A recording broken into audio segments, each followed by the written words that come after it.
Anne of Green Gables, chapter 31, Where the Brook and the River Meet. Anne had her good summer and enjoyed it wholeheartedly. She and Diana fairly lived outdoors, reveling in all the delights that Lover's Lane and the Dryden's Bubble and Willowmere and Victoria Island afforded. Marilla offered no objection to Anne's gypsyings. The Spencervale doctor who had come the night Minnie May had the croup met Anne at the house of a patient one afternoon early in vacation, looked her over sharply, screwed up his mouth, shook his head, and sent a message to Marilla Cuthbert by another person. It was, keep that red-headed girl of yours in the open air all summer and don't let her read books until she gets more spring into her step. This message frightened Marilla wholesomely. She read Anne's death warrant by consumption in it unless it was scrupulously obeyed. As a result, Anne had the golden summer of her life as far as freedom and frolic went. She walked, rode, buried, and dreamed to her heart's content. And when September came, she was bright-eyed and alert, with a step that would have satisfied the Spencervale doctor and a heart full of ambition and zest once more. I feel just like studying with might and main, she declared as she brought her books down from the attic. Oh, you good old friends. I'm glad to see your honest faces once more. Yes, even you, geometry. I've had a perfectly beautiful summer, Marilla, and now I'm rejoicing as a strong man to run a race, as Mr. Allen said last Sunday. Doesn't Mr. Allen preach magnificent sermons? Mrs. Lynde says he's improving every day, and the first thing we know, some city church will gobble him up, and then we'll be left and have to turn to and break in another green preacher. But I don't see the use of meeting trouble halfway. Do you, Marilla? I think it would be better just to enjoy Mr. Allen while we have him. If I were a man, I think I'd be a minister. They can have such an influence for good if their theology is sound, and it must be thrilling to preach splendid sermons and stir your hearers' hearts. Why can't women be ministers, Marilla? I asked Mrs. Lynde that, and she was shocked and said it would be a scandalous thing. She said there might be female ministers in the States, and she believed there was, but thank goodness we hadn't got to that stage in Canada yet, and she hoped we never would. But I don't see why. I think women would make splendid ministers. When there is a social to be got up or a church tea or anything else to raise money, the women have to turn to and do the work. I'm sure Mrs. Lynde can pray every bit as well as Superintendent Bell, and I've no doubt she could preach too with a little practice. Yes, I believe she could, said Marilla dryly. She does plenty of unofficial preaching as it is. Nobody has much of a chance to go wrong in Avonlea with Rachel to oversee them. Marilla, said Anne in a burst of confidence, I want to tell you something and ask you what you think about it. It's worried me terribly. On Sunday afternoons, that is, when I think specially about such matters. I do really want to be good, and when I'm with you or Mrs. Allen or Miss Stacy, I want it more than ever, and what I want to do just what would please you and what you would approve of. But mostly when I'm with Mrs. Lynde, I feel desperately wicked, and as if I wanted to go and do the very thing she tells me I oughtn't to do. I feel irresistibly tempted to do it. Now, what do you think is the reason I feel like that? Do you think it's because I'm really bad and unregenerate? Marilla looked dubious for a moment, then she laughed. If you are, I guess I am too, Anne, for Rachel often has that very effect on me. I sometimes think she'd have more of an influence for good, as you say yourself, if she didn't keep nagging people to do right. There should have been a special commandment against nagging. But there, I shouldn't talk so. Rachel's a good Christian woman, and she means well. There isn't a kinder soul in Avonlea, and she never shirks her share of work. I'm very glad you feel the same, said Anne decidedly. It's so encouraging. I shan't worry so much over that after this, but I dare say there'll be other things to worry me. They keep coming up new all the time, things to perplex you, you know. You settle one question and there's another right after. There are so many things to be thought over and decided when you're beginning to grow up. It keeps me busy all the time thinking them over and deciding what is right. It's a serious thing to grow up, isn't it, Morella? But when I have such good friends as you and Matthew and Mrs. Allen and Miss Stacy, I ought to grow up successfully, and I'm sure it will be my own fault if I don't. I feel it's a great responsibility because I have only this one chance.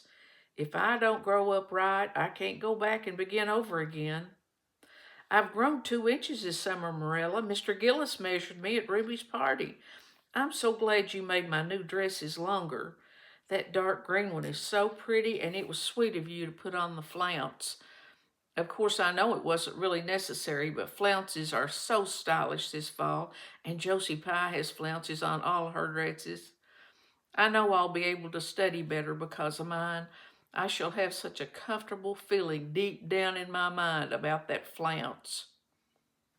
It's worth something to have that, admitted Morella. Miss Stacy came back to Avonlea School and found all her pupils eager for work once more.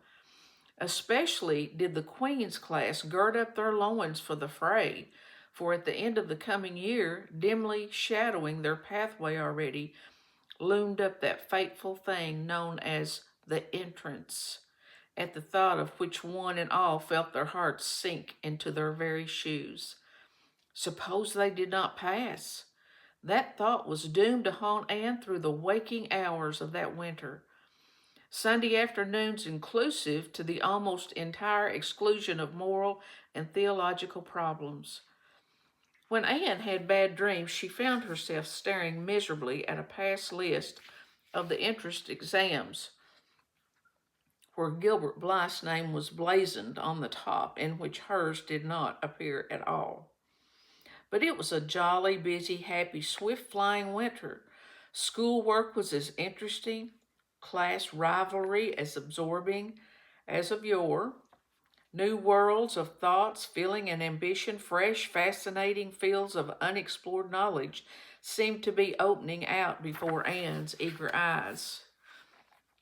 Hills peeped o'er hill, and Alps on Alps arose. Much of all this was due to Miss Stacy's tactful, careful, broad-minded guidance. She led her class to think and explore and discover for themselves, and encouraged straying from the old beaten paths to a degree that quite shocked Mrs. Lynde and the school trustees, who viewed all innovations on established methods rather dubiously. Apart from her studies, Anne expanded socially. For Morella, mindful of the Spencervale doctor's datum, no longer vetoed occasional outings. The debating club flourished and gave several concerts. There were 1 or 2 parties almost verging on grown-up affairs. There were sleigh drives and skating frolics galore.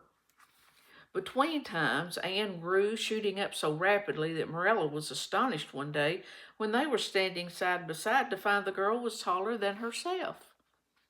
"Why, Anne, how you've grown," she said almost unbelievingly. A sigh followed on the words. Morella felt a queer regret over Anne's inches. The child she had learned to love had vanished somehow, and here was this tall, serious-eyed girl of 15, with the thoughtful brows and the proudly poised little head in her place. Morella loved the girl as much as she had loved the child, but she was conscious of a queer, sorrowful sense of loss. And that night, when Anne had gone to prayer meeting with Diana, Morella sat alone in the wintry twilight and indulged in the weakness of a cry. Matthew, coming in with a lantern, caught her at it and gazed at her in such consternation that Morella had to laugh through her tears. "I was thinking about Anne," she explained.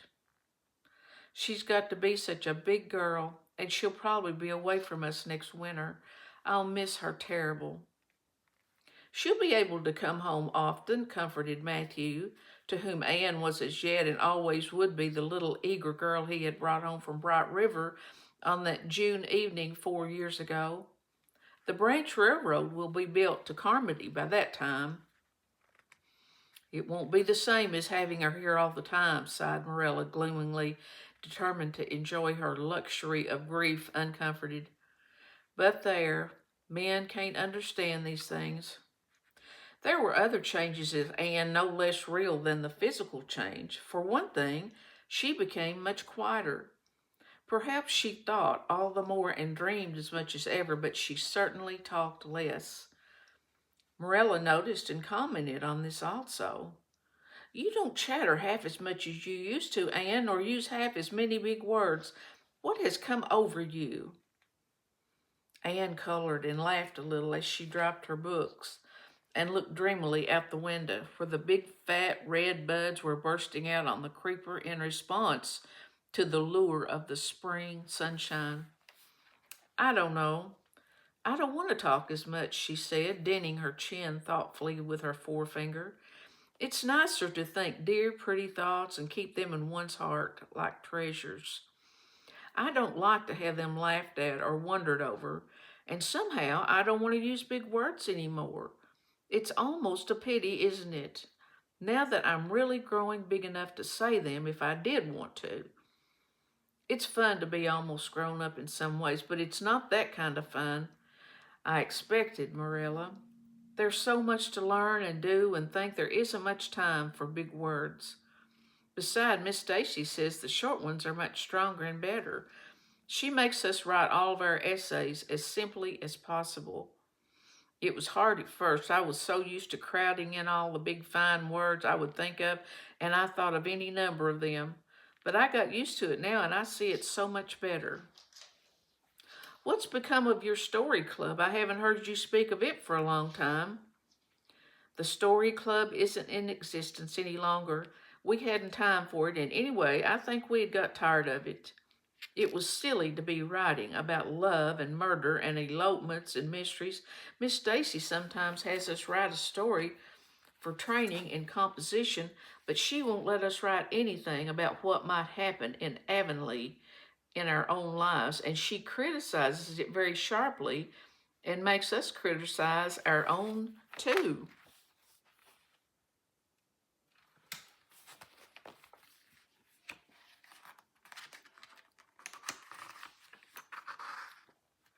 I never thought my compositions had so many faults until I began to look for them myself. I felt so ashamed I wanted to give up altogether, but Miss Stacy said I could learn to write well if I only trained myself to be my own severest critic, and so I'm trying to. You've only 2 more months before the entrance, said Marilla. Do you think you'll be able to get through? Anne shivered. I don't know. Sometimes I think I'll be all right, and then I get horribly afraid.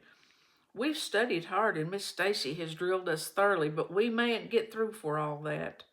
We've each got a stumbling block.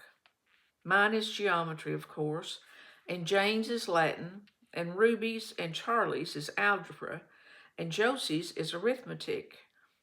Moody Spurgeon says he feels it in his bones that he's going to fail in English history. Miss Stacy is going to give us examinations in June just as hard as we'll have at the entrance and mark us just as strictly, so we'll have some idea. I wish it was all over, Marilla. It haunts me. Sometimes I wake up in the night and wonder what I'll do if I don't pass. Why, go to school next year and try again, said Marilla unconcernedly.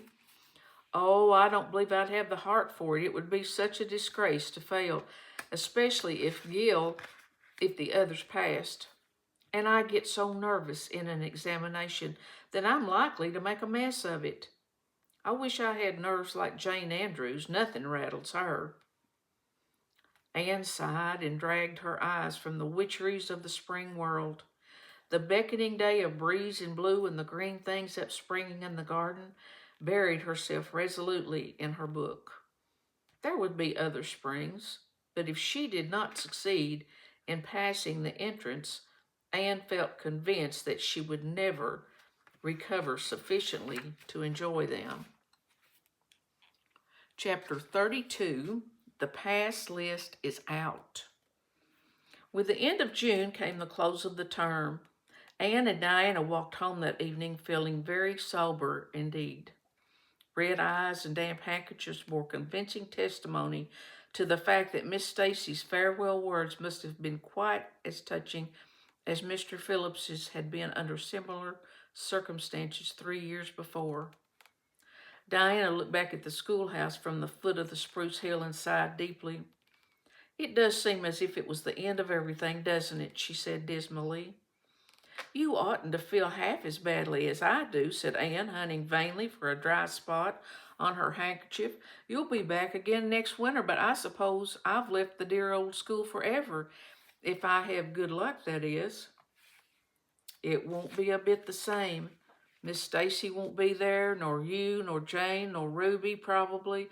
I shall have to sit all alone, for I couldn't bear to have another deskmate after you." "Oh, we have had jolly times, haven't we, Anne? It's dreadful to think they're all over." Big tears rolled down Diana's nose. "If you would stop crying, I could," said Anne imploringly. "Just as soon as I put away my hanky, I see you brimming up, and that starts me off again. As Mrs. Lynde says, if you can't be as cheerful as you can. After all, I dare say I'll be back next year. This is one of the times I know I'm not going to pass. They're getting alarmingly frequent." "Why, you came out splendidly in the exams Miss Stacy gave." "Yes, but those exams didn't make me nervous. When I think of the real thing, you can't imagine what a horrid, cold, flurry feeling comes around my heart.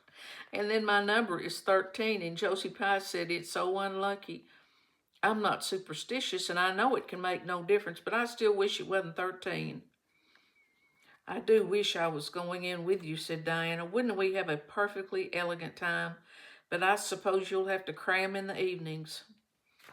"No, Miss Stacy's made us promise not to open a book at all. She said it would only tire and confuse us, and we are to go out walking and not think about the exams at all and go to bed early. It's good advice, but I expect it will be hard to follow." "Good advice is apt to be, I think. Prissy Andrews told me she sat up half the night every night of her entrance week and crammed for dear life. And I had determined to sit up at least as long as she did. It was so kind of your Aunt Josephine to ask me to stay at Beechwood while I'm in town." "You'll write to me while you're in, won't you?" "I'll write every Tuesday night and tell you how the first day goes," promised Anne. "I'll be haunting the post office Wednesday," vowed Diana. Anne went to town the following Monday, and on Wednesday, Diana haunted the post office as agreed and got her letter. "Dearest Diana," wrote Anne, "here it is Tuesday night, and I'm writing this in the library at Beechwood.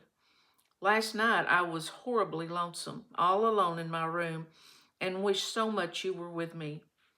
I couldn't cram because I'd promised Miss Stacy not to, but it was as hard to keep from opening my history as it used to be to keep from reading a story before my lessons were learned. This morning Miss Stacy came for me, and we went to the academy, calling for Jane and Ruby and Josie on our way. Ruby asked me to feel her hands, and they were as cold as ice. Josie and I looked as if we hadn't slept a wink, and she didn't believe I was strong enough to stand the grind of the teacher's course, even if I did get through. There are times and seasons even yet when I don't feel that I've made any great headway in learning to like Josie Pye." When we reached the academy, there were scores of students there from all over the island. The first person we saw was Moody Spurgeon, sitting on the steps and muttering away to himself. June asked him what on earth he was doing, and he said he was repeating the multiplication table over and over to steady his nerves, and for pity's sake not to interrupt him, because if he stopped for a moment, he got frightened and forgot everything he ever knew. But the multiplication tables kept all his facts firmly in their proper place. When we were assigned to our rooms, Miss Stacy had to leave us. June and I sat together, and June was so composed that I envied her. No need of the multiplication table for good, steady, sensible Jane. I wondered if I looked as I felt, and if they could hear my heart thumping clear across the room. Then a man came in and began distributing the English examination sheets. My hands grew cold then, and my head fairly whirled around as I picked it up. Just one awful moment, Diana. I felt actually as I did 4 years ago when I asked Morella if I might stay at Green Gables. And then everything cleared up in mind and my heart began beating again. I forgot to say that it had stopped altogether, for I knew it would be something with that paper anyhow. At noon we went home for dinner and then back again for history in the afternoon. The history was a pretty hard paper and I got dreadfully mixed up in the dates. Still, I think I did fairly well today. But oh, Diana, tomorrow the geometry exam comes off, and when I think of it, it takes every bit of determination I possess to keep from opening my Euclid. If I thought the multiplication tables would help me any, I would recite it from now till tomorrow morning. I went down to see the other girls this evening. On my way, I met Moody Spurgeon wandering distractedly around, and he said he knew he had failed in history and he was born to be a disappointment to his parents. And he was going home on the morning train, and it would be easier to be a carpenter than a minister anyhow. I cheered him up and persuaded him to stay to the end because it would be unfair to Miss Stacy if he didn't. Sometimes I've wished I was born a boy, but when I see Moody Spurgeon, I'm always glad I'm a girl and not his sister. Ruby was in hysterics when I reached their boarding house. She had just discovered a fearful mistake she had made on her English paper. When she recovered, we went uptown and had an ice cream. How we wished you had been with us. Oh, Diana, if only the geometry examination was over. But there, as Mrs. Lynde would say, the sun will go on rising and setting, whether I fail in geometry or not. That is true, but not especially comforting. I think I'd rather it didn't go on if I failed. Yours devotedly, Anne. The geometry examination and all the others were over in due time, and Anne arrived home on Friday evening, rather tired, but with an air of chastened triumph about her. Diana was over at Green Gables when she arrived, and they met as if they had been parted for years. You old darling, it's perfectly splendid to see you back again. It seems like an age since you went to town, and oh, Anne, how did you get along? Pretty well, I think, in everything but geometry. I don't know whether I passed in it or not, and I have a creepy, crawly presentiment that I didn't. Oh, how good it is to be back. Green Gables is the dearest, loveliest spot in the world. How did the others do? The girls say they know they didn't pass, but I think they did pretty well. Josie says the geometry was so easy a child of 10 could do it. Moody Spurgeon still thinks he failed in history, and Charlie says he failed in algebra, but we don't really know anything about it and won't until the pass list is out. That won't be for a fortnight. Fancy living a fortnight in such suspense. I wish I could go to sleep and never wake up until it's over. Diana knew it would be useless to ask how Gilbert Blythe had fared, so she merely said, "Oh, you'll pass all right, don't worry."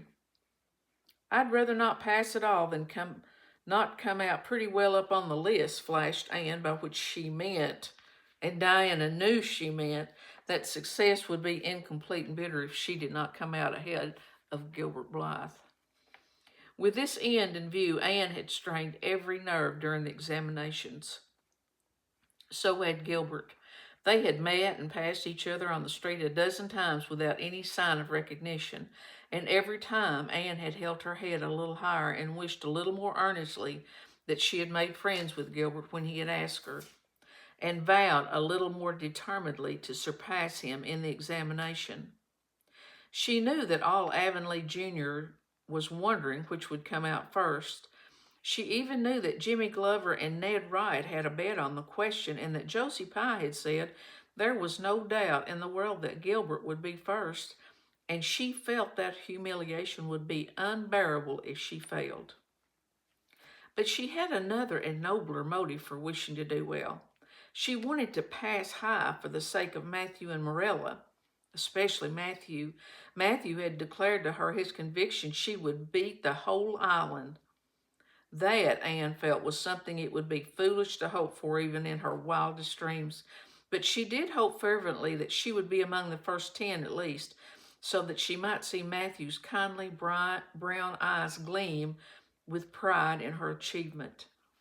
That, she felt, would be a sweet reward indeed for all her hard work and patience, grubbing among unimaginative equations and conjunctions. At the end of the fortnight, Anne took to haunting the post office also, in the distracted company of Jane, Ruby, and Josie, opening the Charlottetown dallies with shaking hands and cold, sink away feelings as bad as any experienced during the entrance week. Charlie and Gilbert were not above doing this too, but Moody Spurgeon stayed resolutely away. I haven't got the grit to go there and look at a paper in cold blood, he told Anne. I'm just going to wait until somebody comes and tells me whether I've passed or not. When 3 weeks had gone by without the pass list appearing, Anne began to feel she really couldn't stand the strain much longer. Her appetite failed and her interest in Avonlea doings languished. Mrs. Lynde wanted to know what else you could expect with a Tory superintendent of education at the head of affairs, and Matthew, noticing Anne's paleness and indifference and the lagging steps that bore her home from the post office every afternoon, began seriously to wonder if he hadn't better vote grit at the next election. But one evening the news came. Anne was sitting at her open window, for the time forgetful of the woes of examinations and the cares of the world, as she drank in the beauty of the summer dusk, scented with flower breaths from the garden below, and sibilant and rustling from the poplars. The eastern sky above the firs was flushed faintly pink from the reflection of the west, and Anne was wondering dreamily if the spirit of color looked like that, when she saw Diana come flying through the firs, over the log bridge, and up the slope with a fluttering newspaper in her hand. Anne sprang to her feet, knowing at once what that paper contained. The pass list was out. Her head whirled and her heart beat until it hurt her. She couldn't move a step. It seemed an hour to her before Diana came rushing along the hall and burst into the room without even knocking. So great was her excitement. "Anne, you passed," she cried. "Passed the very first. You and Gilbert both. You're ties, but your name is first. Oh, I'm so proud." Diana flung the papers on the table and herself on Anne's bed, utterly breathless and incapable of further speech. Anne lighted the lamp, oversetting the match safe and using up half a dozen matches before her shaking hands could accomplish the task. Then she snatched up the paper. Yes, she had passed. There was her name at the very top of a list of 200. That moment was worth living for.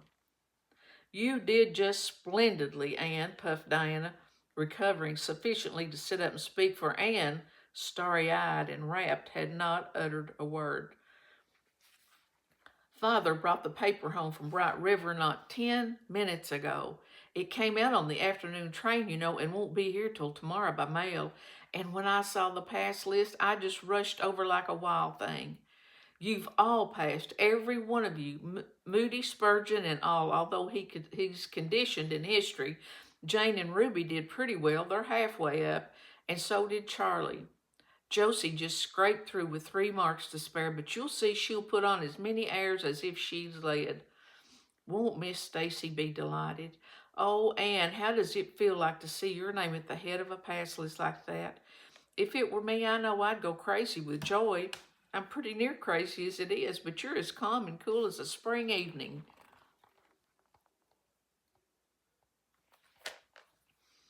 "I'm just dazzled inside," said Anne, "and I want to say 100 things, and I can't find words to say them in.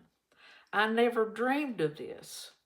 Yes, I did too, just once. I let myself think once, what if I should come out first? Quakingly, for it seemed so vain and presumptuous to think I could lead the island. Excuse me a minute, Diana. I must run out to the field to tell Matthew.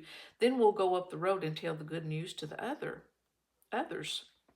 They hurried to the hayfield below the barn where Matthew was coiling hay, and as luck would have it, Mrs. Lynde was talking to Marilla at the lane fence. "Oh, Matthew," exclaimed Anne, "I'm past. I passed and I'm first. Oh, one of the first. I'm not vain, but I'm thankful." "Well, now, I always said it," said Matthew, gazing at the pass list delightfully. "I knew you could beat them all easy." "You've done pretty well, I must say, Anne," said Marilla, trying to hide her extreme pride in Anne from Mrs. Rachel's critical eye, but that good soul said heartily, "I just guess she has done well, and far be it from me to be backward in saying, you're a credit to your friends, Anne, that's what, and we're all proud of you." That night, Anne, who had wound up a delightful evening by a serious little talk with Mrs. Allen at the manse, knelt sweetly by her open window in a great sheen of moonshine and murmured a prayer of gratitude and aspiration that came straight from her heart. There was in it thankfulness for the past and reverent petition for the future. And when she slept on her white pillow, her dreams were as fair and bright and beautiful as maidenhood might desire. End of chapter 32.